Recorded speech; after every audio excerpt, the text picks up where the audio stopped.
Thank you for calling the ASMR Help Desk. How may I help you today? Today we have the next installment of our relaxing readings. And we have Sergei, again, here to read Rumpelstiltskin.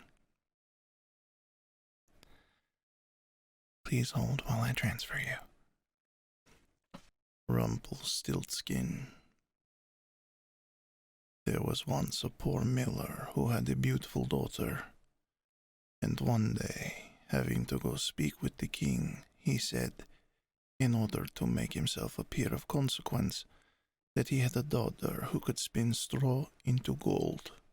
The king was very fond of gold, and thought to himself, "That is an art which would please me very well." And so he said to the miller, "If your daughter is so very clever, bring her to the castle in the morning, and I will put her to the proof." As soon as she arrived, the king led her into a chamber which was full of straw, and giving her a wheel and a reel, he said, "Now set yourself to work, and if you have not spun this straw into gold by an early hour tomorrow, you must die." With these words he shut the room door and left the maiden alone. There she sat for a long time, thinking how to save her life, for she understood nothing of the art whereby straw might be spun into gold. And her grief became stronger and stronger, till at last she began to weep. All at once the door opened, and in stepped a little man, who said, "Good evening, fair maiden. Why do you weep so sore?" "Ah," she replied, "I must spin this straw into gold, and I am sure I don't know how." The little man asked, "What will you give me if I spin it for you?" "My necklace," said the maiden.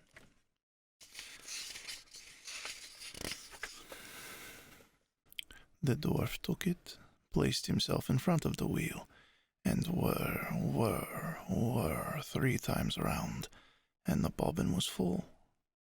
Then he set up another, and whir, whir, whir, thrice round again, and the second bobbin was full. And so he went all night long, until all the straw was spun and the bobbins were full of gold. At sunrise the king came, very much astonished to see the gold, the sight of which gladdened him, but did not make his heart less covetous. He caused the maiden to be led into another room, still larger, full of straw, and then he bade her spin it into gold during the night if she valued her life. The maiden was quite again at a loss what to do. But while she cried, the door opened suddenly as before, and the dwarf appeared and asked her what she would give him in return for his assistance. "The ring off my finger," she replied. The little man took the ring and began to spin at once, and by morning all the straw was changed to glistening gold. The king was rejoiced above measure at the sight of this, but still he was not satisfied. But leading the maiden into another still larger room, full of straw as the others, he said, "This you must spin during the night, but if you accomplish it, you shall be my bride." For he thought to himself, "A richer wife thou canst not have in all the world." When the maiden was left alone, the dwarf again appeared, and asked for the 3rd time, "What will you give me to do this for you?" "I have nothing left that I can give you," sighed the maiden. "Then promise me your firstborn child if you become the queen," said he. The miller's daughter thought, "Who can tell if that will ever happen?" And ignorant how else to help herself out of her trouble, she promised the dwarf what he desired, and he immediately set about and finished the spinning. When the morning came, and the king found all he had wished for done, he celebrated his wedding, and the fair miller's daughter became queen. About a year after the marriage, when she had ceased to think about the little dwarf, she brought a fine child into the world, and suddenly, soon after its birth, the very man appeared and demanded what she had promised. The frightened queen offered him all the riches of the kingdom if he would leave her child, but the dwarf answered, "No, something human is dearer to me than all the wealth of the world." The queen began to weep and groan so much that the dwarf compassionated her and said, "I will leave you 3 days to consider, and if you in that time discover my name, you shall keep your child." All night long the queen racked her brains for all the names she could think of, and sent a messenger through the country to collect far and wide any new names. The following morning came the dwarf, and she began with Caspar, Melchior, Balthazar, and all the odd names she knew. But at each the little man exclaimed, "That is not my name." The second day the queen inquired of all her people for uncommon and curious names, and called the dwarf Ribs of Beef, Sheepshank, Whalebone. But at each he said, "That is not my name." The third day the messenger came back and said, "I have not found a single new name.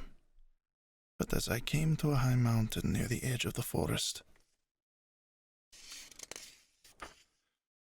where foxes and hares say good night to each other, I saw there a little house, and before the door a fire was burning. And around this fire a very curious little man was dancing on one leg and shouting, 'Today I stew, and then I'll bake. Tomorrow I shall the queen's child take.' Ah, how famous it is that nobody knows that my name is Rumpelstiltskin." When the queen heard this, she was very glad, for now she knew the name, and soon after came the dwarf, and asked, "Now, my lady queen, what is my name?" First she said, "Are you called Conrad?" "No." "Are you called Hal?" "No." "Are you called Rumpelstiltskin?" "A witch has told you. A witch has told you," shrieked the little man, and stamped his right foot so hard in the ground with rage that he could not draw it out again. Then he took hold of his left leg with both hands, and pulled away so hard that his right came off in the struggle, and he hopped away, howling terribly. And from that day to this, the queen has heard no more of her troublesome visitor. The end. I appreciate you calling today. I hope you enjoyed the reading. Do you have any questions? No? Okay. Well, thank you again for calling, and I hope you have a wonderful day. Bye-bye. This show is part of the CIP network, where we inspire creativity one episode at a time.